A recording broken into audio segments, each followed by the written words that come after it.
કર્મયોગ વિદ્યાસંકુલ હબુકવાડા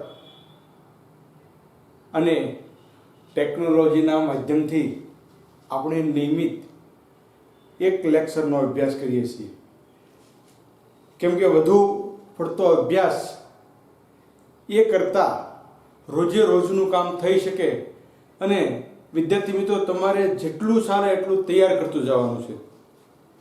અત્યાર સુધીમાં અગાઉ અમે તમને અહીંથી ઘણી બધી સૂચના આપી કે આ રીતની બુક લખવાની છે, જે તે વિષયનું કયા કયા પ્રશ્નો પાકા કરવાના, આ તમામ બાબતે તમારે કાળજી લેવાની છે અને એ પ્રમાણે એની તૈયારી કરવાની છે. સરકારશ્રીના નિર્દેશ પ્રમાણે પ્રથમ 21 તારીખે 9 થી 12 સુધીની શાળા શરૂ થશે આવી સંભાવના હતી, પણ જે નકારી કાઢી છે એની પાછળનું કારણ કે ગુજરાત અને ખાસ કરીને આપણા વિસ્તારમાં આ વૈશ્વિક મહામારીનું પ્રમાણ વધતું જાય છે, ત્યારે એ સંદર્ભે આપણે ઘરે રહેવું એ જ વધારે ઉચિત છે.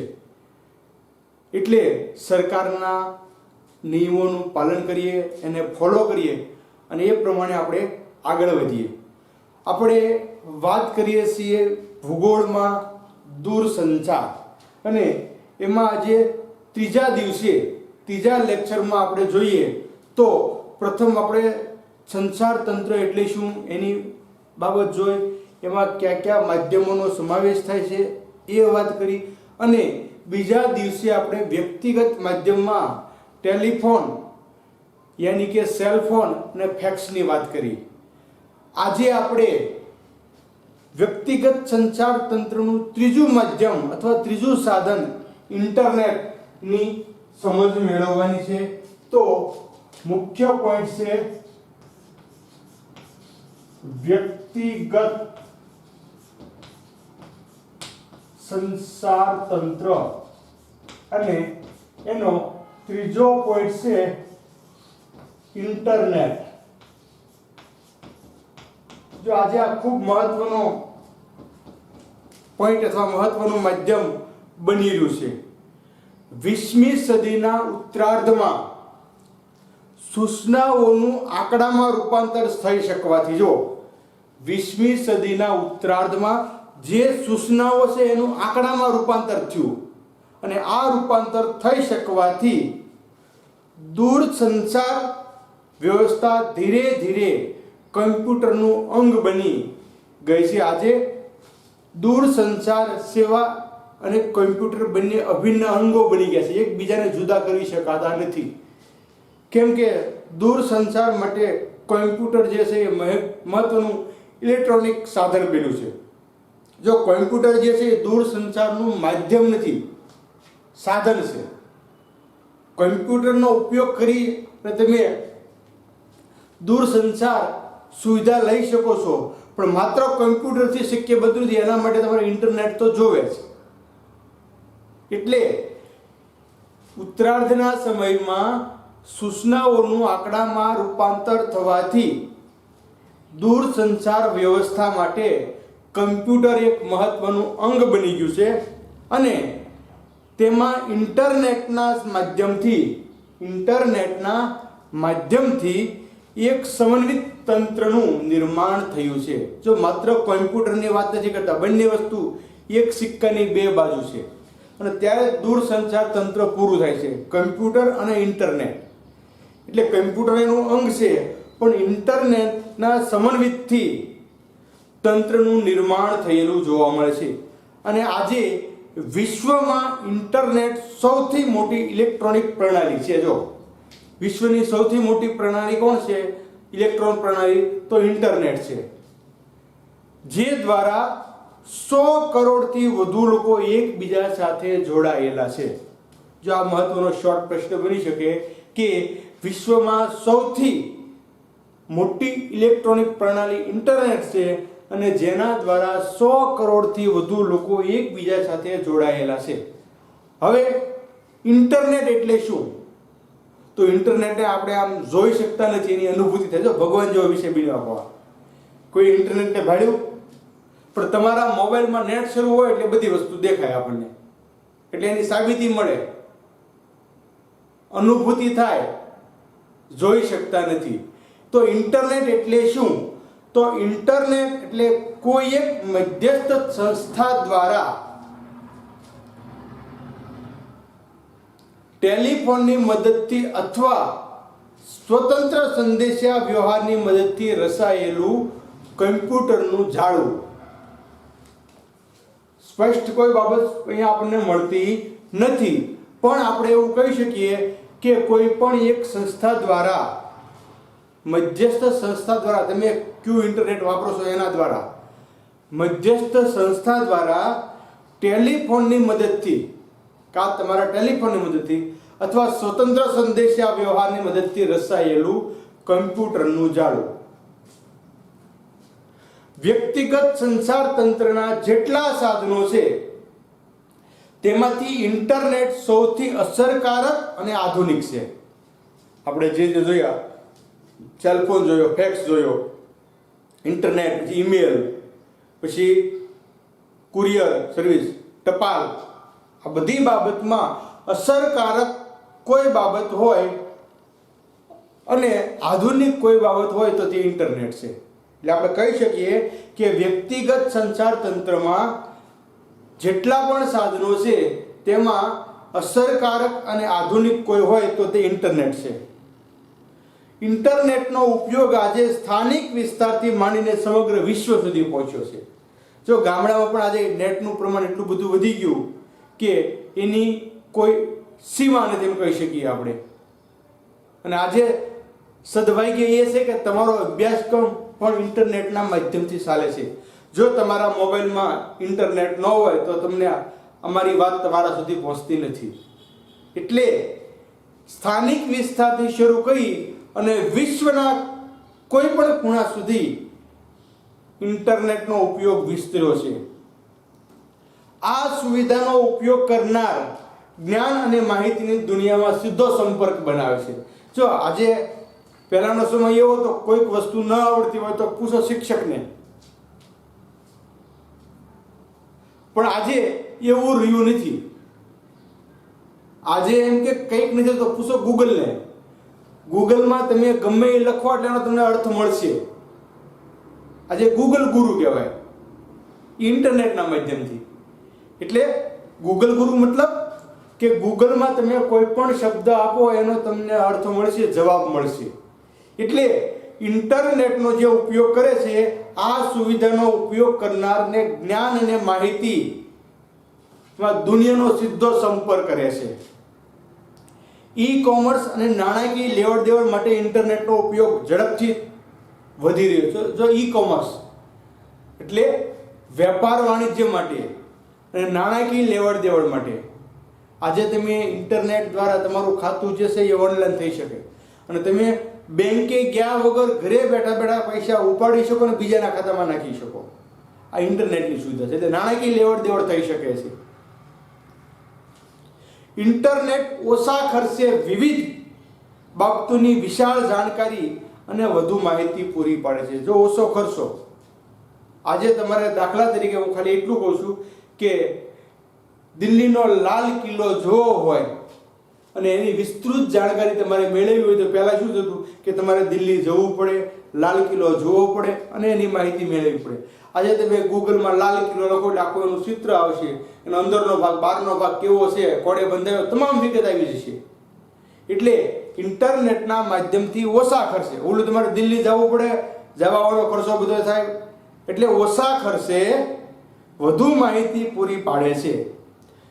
શહેર સિવાય નાના કસ્બાઓ, જો તાલુકા સેન્ટર કસ્બો કહેવાય એનાથી નાનું, આજે તો ગામડાઓ પણ વાઈફાઈ સુવિધા આવી ગઈ છે.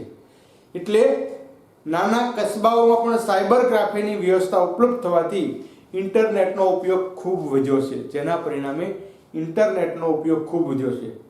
અવકાશયાન પણ કમ્પ્યુટર દ્વારા ઇન્ટરનેટ સાથે જોડાઈને ઉપગ્રહ સાથે સંપર્ક જાળવી રાખવા માટે પણ આજે ઇન્ટરનેટનો ઉપયોગ થાય છે. જો કમ્પ્યુટરનું જોડાણ ડાયરેક્ટ ઉપગ્રહ સેટેલાઇટ સાથે આપવામાં, ઉપગ્રહ એટલે સેટેલાઇટ સાથે આપવામાં આવે છે અને જેના કારણે આજે અવકાશયાનમાં પણ કમ્પ્યુટર દ્વારા ઇન્ટરનેટનું જોડાણ કરી આપણે સંપર્ક જાળવી શકીએ છીએ.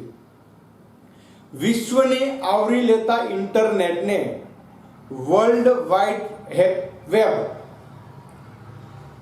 વિશ્વને આવરી લેતા ઇન્ટરનેટને વર્લ્ડ વાઇડ વેબથી ઓળખવામાં આવે છે અને ટૂંકમાં WWW અથવા વેબથી ઓળખવામાં આવે છે. એટલે આપણે વેબસાઇટ બોલીએ છીએ કે વેબસાઇટ ખોલ્યું તમારે તો www.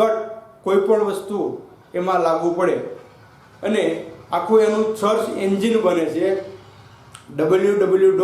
અને છેલ્લે કોમ અથવા એટલે ઇન org ગવર્મેન્ટ આવા શબ્દો બધા લાગુ પડે છે એમાં. પણ આપણે એમાં અત્યારે પડતા નથી. મૂળ વાત એ છે કે WWW શું છે તો વર્લ્ડ વાઇડ વેબ નું ટૂંકું નામ WWW તરીકે ઓળખવામાં છે. ફૂલ ફોર્મ છે વર્લ્ડ વાઇડ વેબ. આપણે યાદ રાખવાનું છે અથવા એને વેબ તરીકે પણ ઓળખવામાં આવે છે. હવે આ વાત હતી ઇન્ટરનેટની. તો ઇન્ટરનેટ છે એનો ઉપયોગ ક્યાં ક્યાં થાય છે, કઈ કઈ જગ્યાએ આપણે એનો ઉપયોગ કરીએ છીએ? તો રેલવે કે હવાઈ સમયપત્રક જાળવવા માટે. જો આજે તમારે રેલવે સિવાય GCRT એટલે કે બસનું પણ સમયપત્રક આજે ઇન્ટરનેટના માધ્યમથી તમને મળે છે.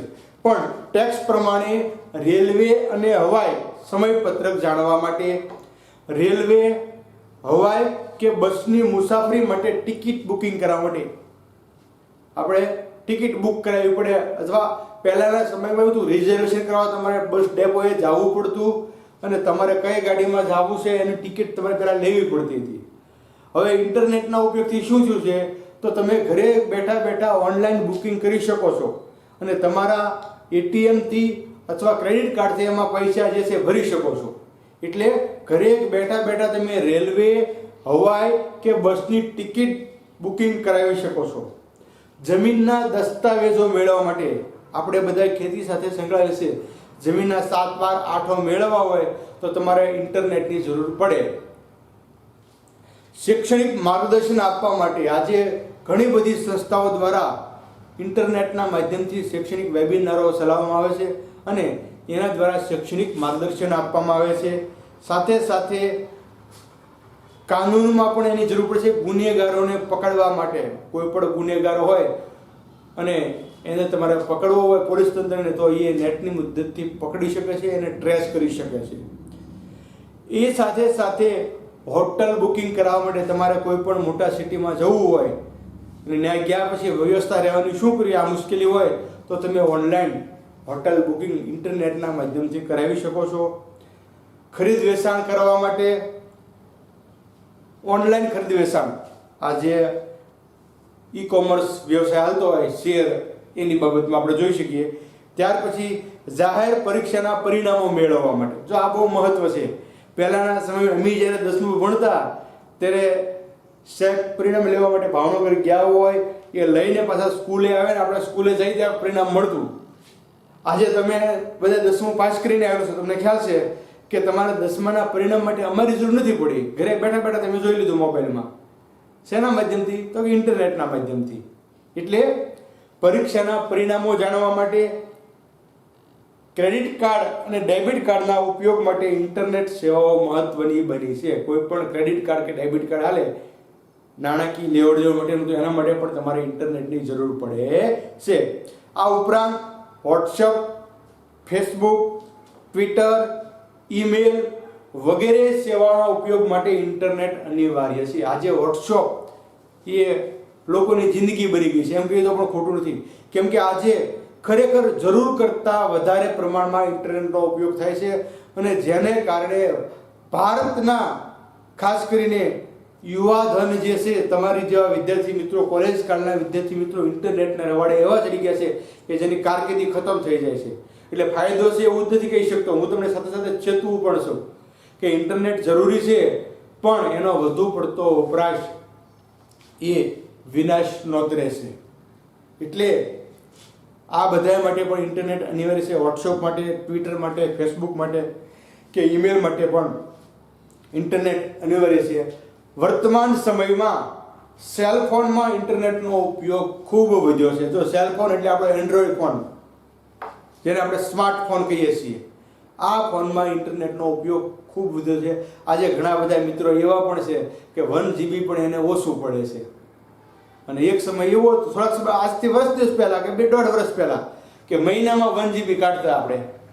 આજે રોજનું 1 GB નેટ આવે છે તો પણ સાંજે 5 વાગે તો ભાઈ નવરો થઈ ગયો હોય.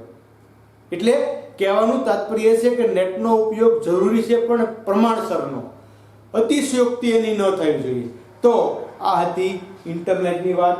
આપણે પોઈન્ટ જોઈ લઈએ તો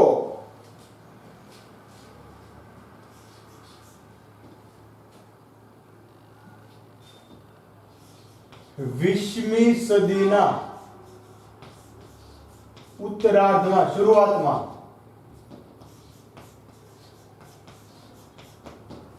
વીસમી સદીની શરૂઆતમાં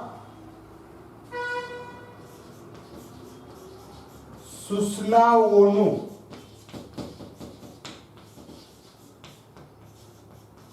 આંકડામાં રૂપાંતર થવાથી, 20મી સદીમાં રૂપાંતર થવાથી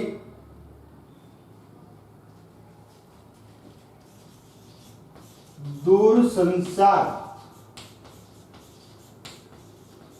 માધ્યમમાં કોમ્પ્યુટર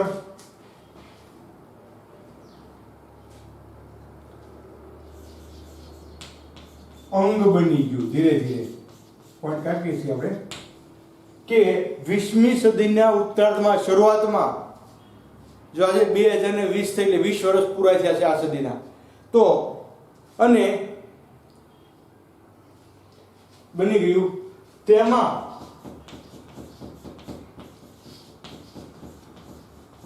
ઇન્ટરનેટના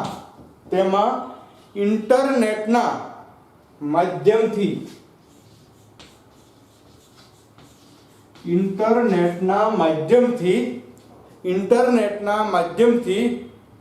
એક સમન્વિત તંત્રનું નિર્માણ થયું. એક સમન્વિત તંત્રનું નિર્માણ થયું ઇન્ટરનેટના કારણે. આગળ આપણે જોઈએ તો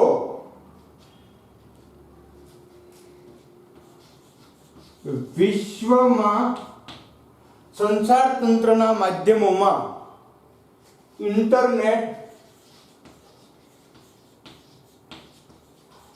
સૌથી મોટી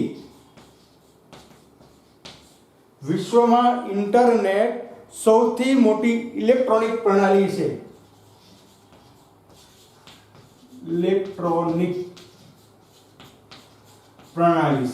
સૌથી મોટી પ્રણાલી કોણ છે? ઇલેક્ટ્રોન છે. શા માટે? તો જે દ્વારા 100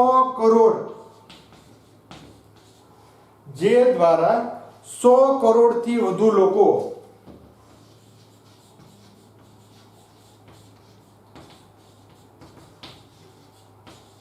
એકબીજા સાથે જોડાયેલા છે. જો તમારે ઇન્ટરનેટનો પ્રશ્ન પૂછે તો આ લખવાનું છે બધું. એમાં 100 કરોડથી વધુ લોકો એકબીજા સાથે જોડાયેલા છે. હવે ઇન્ટરનેટની વ્યાખ્યા આપણે જોઈએ તો ઇન્ટરનેટ એટલે કોઈ એક મધ્યસ્થ સંસ્થા દ્વારા કોઈ એક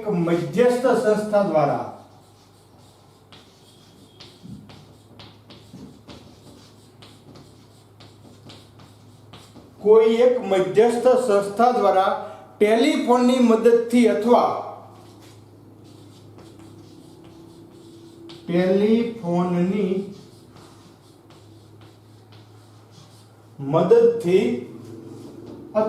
સ્વતંત્ર રીતે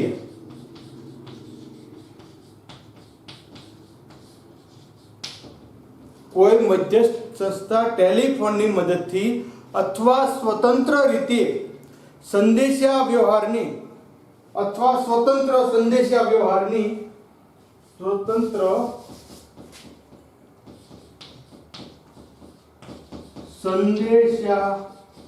વ્યવહારની ટેલિફોનના માધ્યમથી અથવા સ્વતંત્ર સંદેશા વ્યવહારની મદદથી રચાયેલું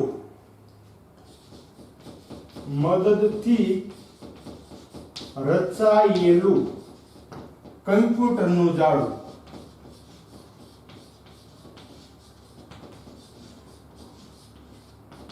તો આ એટલે ઇન્ટરનેટ. ટેલિફોનની મદદથી અથવા સ્વતંત્ર રીતે સંદેશા વ્યવહારની મદદથી રચાયેલું કમ્પ્યુટરનું જાળું. તો હવે આપણે ઇન્ટરનેટની વાત થઈ ગઈ કે 20મી સદીના ઉત્તરાર્ધમાં શું થયું, તો સૂચનાઓની આંકડાકીય માહિતીમાં રૂપાંતર થવાથી દૂર સંચાર માધ્યમોમાં કોમ્પ્યુટર જે છે એ અભિન્ન અંગ બની ગયું અને ધીરે ધીરે ઇન્ટરનેટના માધ્યમથી એક સમન્વિત તંત્રનું નિર્માણ થયું. ઇન્ટરનેટ સૌથી મોટી ઇલેક્ટ્રોનિક પ્રણાલી છે, કારણ કે આજે 100 કરોડથી વધુ લોકો એમાં એકબીજા સાથે જોડાયેલા છે. અને ઇન્ટરનેટની વ્યાખ્યા આપણે જોઈ. નેક્સ્ટ આગળ વધીએ તો હવે ઇન્ટરનેટ કઈ રીતે અસરકારક રીતે કામ કરે છે એ આપણે જોઈએ. તો વ્યક્તિગત સંચાર તંત્રના જેટલા પણ સાધનો છે, વ્યક્તિગત સંચાર તંત્રના જેટલા સાધનો છે તેમાં સૌથી વધુ અસરકારક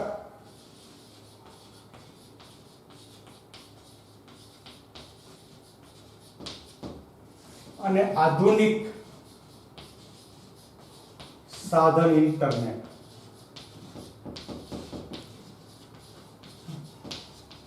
સૌથી વધુ અસરકારક અને આધુનિક કોઈ વસ્તુ હોય તો તે ઇન્ટરનેટ છે. આજે તેનો ઉપયોગ શું થયું છે? સ્થાનિક વિસ્તારથી વિશ્વ સુધી, સ્થાનિક વિસ્તારથી વિશ્વ સુધી તેનો ઉપયોગ વિસ્તર્યો છે, અથવા સ્થાનિકથી લઈને વિશ્વ સુધી તેનો ઉપયોગ થાય છે.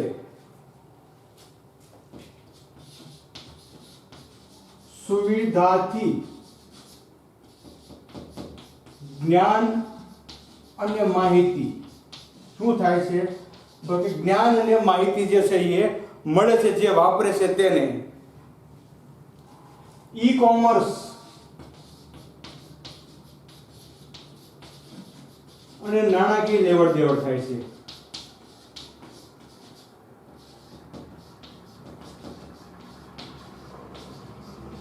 ઈ કોમર્સ અને નાણાકીય લેવડ દેવડ માટે પણ ઇન્ટરનેટ મહત્વનું છે. ત્યાર પછી આપણે કહી શકીએ તો ઓછા ખર્ચે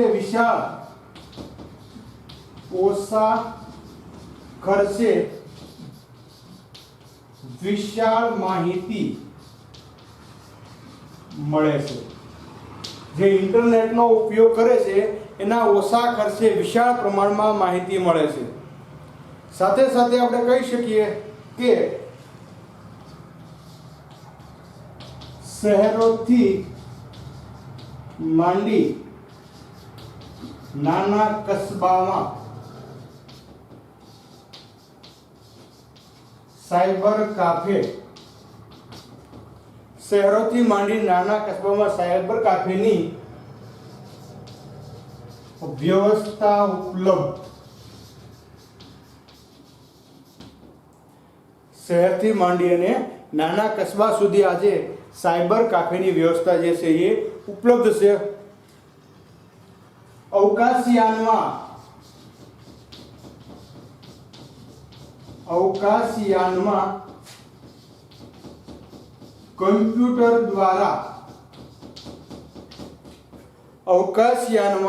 કમ્પ્યુટર દ્વારા ઇન્ટરનેટનું જોડાણ.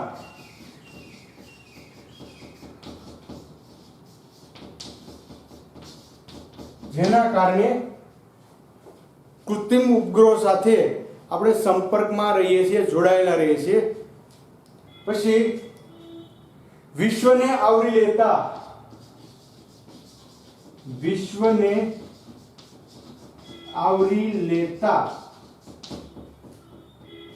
ઇન્ટરનેટને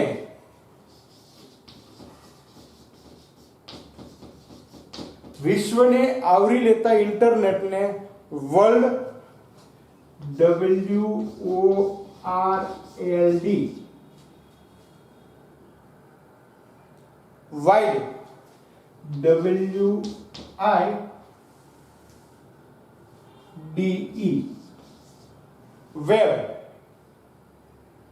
વર્લ્ડ વાઇડ વેબ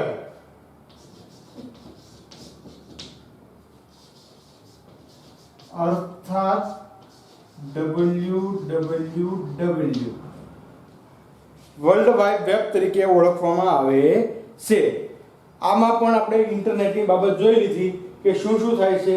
તો તમામ ક્ષેત્રે એનો અસરકારક ઉપયોગ આપણને જોવા મળે છે. વિસ્તૃત ઇન્ટરનેટનો ઉપયોગ ક્યાં ક્યાં થાય છે એ બાબત આપણે હવે જોઈએ.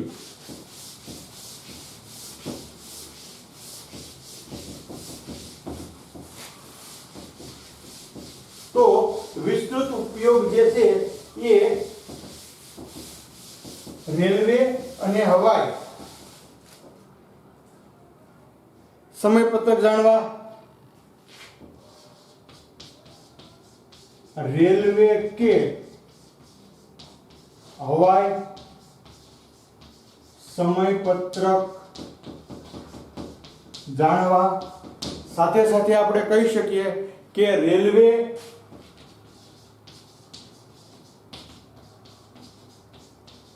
હવાઈ કે બસની ટિકિટ બુક કરાવવા, ટિકિટ બુકિંગ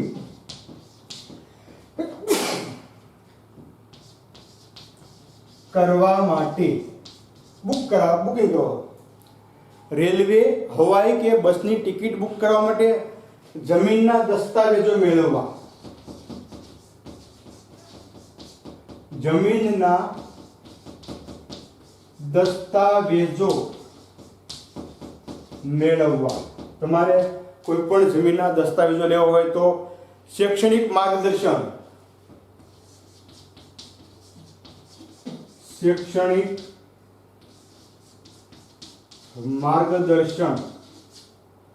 ગુનેગાર પકડવા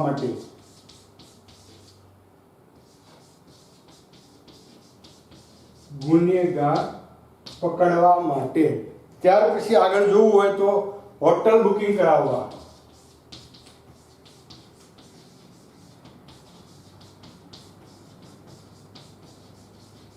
હોટલ બુકિંગ કરાવવા માટે ઓનલાઈન ખરીદ વેચાણ,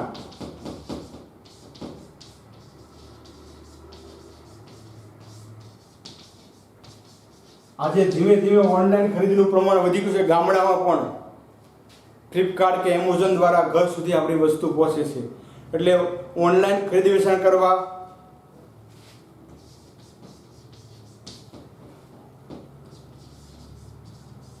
જાહેર પરીક્ષાના પરિણામ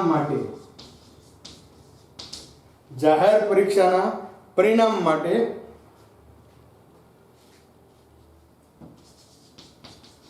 ક્રેડિટ કાર્ડ અને ડેબિટ કાર્ડ ના વપરાશ માટે પણ નેટની જરૂર પડે છે તમારે. અને છેલ્લે આપણે કહીએ તો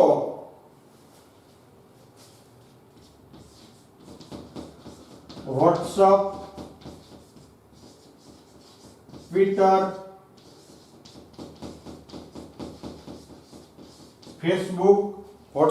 ટ્વિટર, ફેસબુક, ઈમેલ જેવી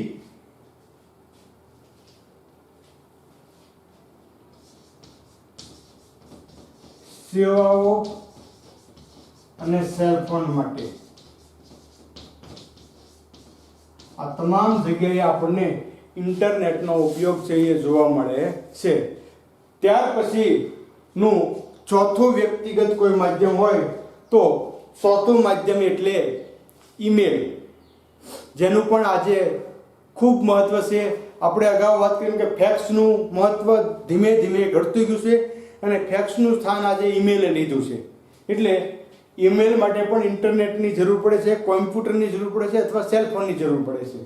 એટલે હવે આપણે વાત કરીએ ઇન્ટરનેટનો જે ભાગ છે ઈમેલ, અને વ્યક્તિગત સંચાર તંત્રનો ચોથું માધ્યમ અથવા ચોથું સાધન છે. પ્રથમ સાધન આપણે સેલ ફોન જોયું, બીજું સાધન ફેક્સ, ત્યાર પછી ઇન્ટરનેટ અને ચોથું માધ્યમ છે ઈમેલ. તો ઈમેલની વાત કરીએ તો ઇન્ટરનેટ દ્વારા કમ્પ્યુટરની મદદથી તૈયાર કરેલા સંદેશાની આપલે કરવાની પ્રક્રિયાને ઈમેલ કહે છે. જો કોમ્પ્યુટરમાં તમે જે પત્ર તૈયાર કર્યો હોય એ લિખિત સ્વરૂપમાં હોય, આંકડાકીય સ્વરૂપમાં હોય કે ચિત્રના સ્વરૂપમાં હોય, એટલે કમ્પ્યુટરની મદદથી તૈયાર કરેલા સંદેશાને આપલે કરવાની પ્રક્રિયાને, મોકલવાની પ્રક્રિયાને ઈમેલ કહેવામાં આવે છે. ઈમેલની મદદથી સંદેશા વ્યવહારની ઇન્ટરનેટની મદદથી સંદેશા વ્યવહાર પ્રણાલી છે. તો ઈમેલ માટે પણ ઇન્ટરનેટ તો જોઈશે જ, એટલે મૂળ પ્રણાલી ઇન્ટરનેટ છે કે ઈમેલ ઇન્ટરનેટની મદદથી સંદેશા વ્યવહારની પ્રણાલી છે. તે કાગળ વગરની ટપાલ સેવા છે. તો એમાં કાગળની જરૂર ન પડે, સીધો ફોટોકોપી ત્યાં જતી રહે. એ તમે કોઈ પણ એક્સટેન્શનમાં મોકલી શકો છો, વર્ડમાં મોકલી શકો, એક્સેલમાં મોકલી શકો કે પીડીએફમાં મોકલી શકો કે જેપીજી ફોટાના સ્વરૂપે મોકલી શકો. એટલે કોઈ પણ રીતે તમે એને મોકલી શકો છો. એટલે સંદેશા વ્યવહારની પ્રણાલી છે અને કાગળ વગરની ટપાલ સેવા છે. જેમાં આપણે જોવા જઈએ તો જીમેલ, યાહૂ, હોટમેલ અને ઇન્ડિયા ટાઈમ્સ વગેરે ઈમેલની સેવા પૂરી પાડે છે. જો આને પ્રોવાઈડર કહેવાય, જે સેવા પૂરી પાડતા હોય. તો આપણને ટૂંકો પ્રશ્ન પૂછે કે ભાઈ ઈમેલની સેવા કોણ પૂરી પાડે છે, તો ઈમેલની સેવા કાંઈ મેલ પૂરું નથી પાડતો કે કમ્પ્યુટર કે ઇન્ટરનેટ પૂરું નથી પાડતું, પણ એના માટેની અમુક ચોક્કસ સંસ્થાઓ છે કે જે પોતે આનું સંચાલન કરે છે. જે પૈકી જીમેલ, મોટા ભાગે આપણી પાસે જીમેલ હોય છે, ઘણા યાહૂ વાપરતા હોય છે, yahoo.com. પછી હોટમેલ એક માધ્યમ છે અને ઇન્ડિયા ટાઈમ્સ વગેરે ઈમેલની સેવા પૂરી પાડે છે. તે કંપનીના બ્રાઉઝર પર જઈને તેમાં સાઇન અપ થઈને ઈમેલ એડ્રેસ મેળવવામાં આવશે. તમારે જેનું મેલ બનાવવું હોય, જીમેલનું બનાવવું તો જીમેલ ઉપરના બ્રાઉઝર ઉપર જવાનું, નેટમાં ગૂગલ ખોલો, ગૂગલમાં જીમેલ ખોલો અને એમાં બ્રાઉઝરમાં તમે જઈ અને તમે તમારું એડ્રેસ છે એ મેળવવામાં આવે છે. એક વખત તમારે એડ્રેસ તમારું બનાવવું પડે. દાખલા તરીકે આપણી સ્કૂલનું એડ્રેસ આપણે જોવું હોય તો કર્મયોગ સ્કૂલ @gmail.com. તો આ આપણું સ્કૂલનું મેલ એડ્રેસ છે. આમાં આપણે કઈ પ્રોબ્લેમ હોય તો જીમેલ વાપરીએ છીએ આપણે, જીમેલ. જો યાહૂ હોય તો yahoo.com આવે, હોટમેલ હોય તો hotmail.com આવે. એટલે તમે કયું બ્રાઉઝર વાપરો છો એના ઉપર નક્કી થાય છે. પણ લગભગ આપણા વિસ્તારમાં મોટા ભાગના 90% લોકો છે જીમેલ વાપરતા હોય છે. એટલે આપણે કહી શકીએ કે આ બધી એની પ્રોવાઈડર, એમાં તમારે અધરેટ લેવું પડે. કર્મયોગ અંગ્રેજી ઉપર પણ આલ્ફાબેટ આવી શકે, આંકડા પણ હોઈ શકે. દાખલા તરીકે મારું પર્સનલ ઈમેલ જે છે એ આ રીતનું છે: baraiya4545 @gmail.com. gmail.com આ મારું પર્સનલ ઈમેલ છે, વ્યક્તિગત. આ આપણી શાળાનું ઈમેલ છે. તો એમાં તમે એબીસીડીના અંક પણ આવી શકે, 1 2 3 4 અંક પણ આવી શકે, અને એક કોઈ પણ અધર આઇકોન મૂકી અને તમે gmail.com મેળવી શકો છો. એટલે આ રીતે આપણે પહેલા જે તે બ્રાઉઝર ઉપર જવાનું, તમારે જીમેલમાં જવું તો જીમેલ ઉપર જવાનું, એમાં તમારે તમારું એડ્રેસ બનાવવાનું, અને એડ્રેસ બની ગયા પછી, એડ્રેસ એકવાર મળી ગયા પછી આપણે જે તે બ્રાઉઝરમાં સાઇન ઇન થઈને તમે સંદેશો મોકલી શકો છો. પછી તમારે ખાલી નવું એડ્રેસ દર વખતે બનાવવું પડતું નથી. તમારા જ એડ્રેસમાં તમે એકવાર સાઇન ઇન થઈ જાઓ અને તમે કોઈ પણને ઈમેલ મોકલી શકો છો અથવા મેળવી શકો છો. તેમના ઈમેલ સરનામા પર લખાણ, તમારે જેને મોકલવાનું હોય એના ઉપર તમે લખાણ, ચિત્રો, ફોટોગ્રાફ્સ કે વિડીયો વગેરે સંદેશા ત્વરિત ઝડપથી મોકલી શકો છો. આજે તો મોબાઈલ દ્વારા પણ ઇન્ટરનેટ અને ઈમેલ સેવા હાથવગી બની છે. આજે મોબાઈલથી પણ મેલ થઈ શકે છે. પહેલા જૂના સમયમાં આ શક્ય બનતું હતું નહીં. જેમ જેમ મોબાઈલ અપડેટ થતા ગયા એમ આજે તમે મોબાઈલમાંથી પણ મેલ કરી શકો છો. તો આ હતી ઈમેલની મૂળભૂત બાબત. આપણે પોઈન્ટ જરાક જોઈ લઈએ.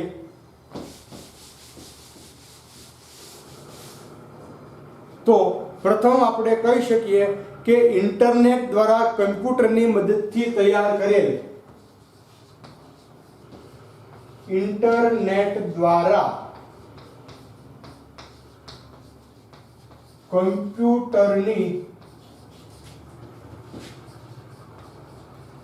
મદદથી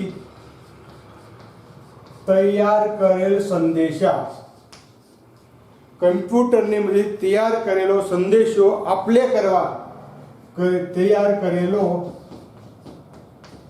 સંદેશો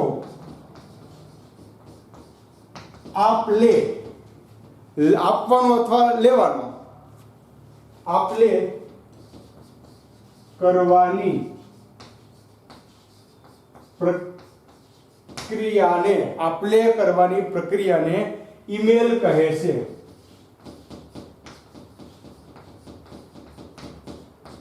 તમે જે વસ્તુ આપો છો, મોકલો છો અથવા લ્યો છો એને આપણે ઈમેલ તરીકે ઓળખીએ છીએ. ત્યાર પછી આગળ વધીએ તો આપણે કહી શકીએ કે ઈમેલ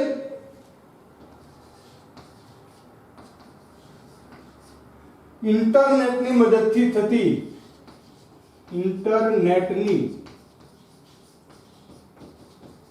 મદદથી થતી સંદેશા વ્યવહાર પ્રણાલી છે.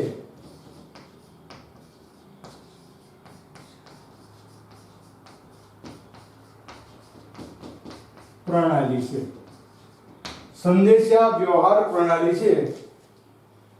એમાં એવું પણ કહી શકીએ કે તે કાગળ વગરની ટપાલ સેવા છે.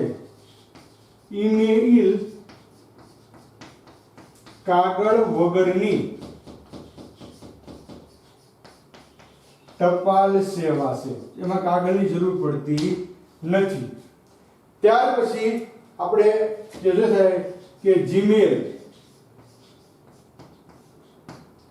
ત્યાર પછી યાહુ, ત્યાર પછી હોટમેલ,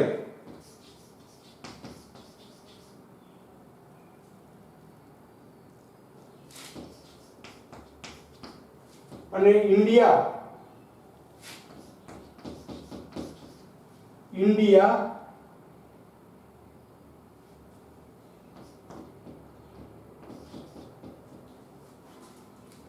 ટાઈમ્સ.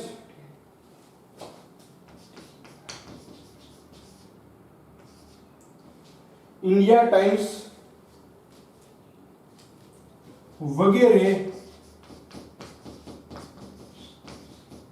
ઈમેલ સેવાઓ પૂરી પાડે છે.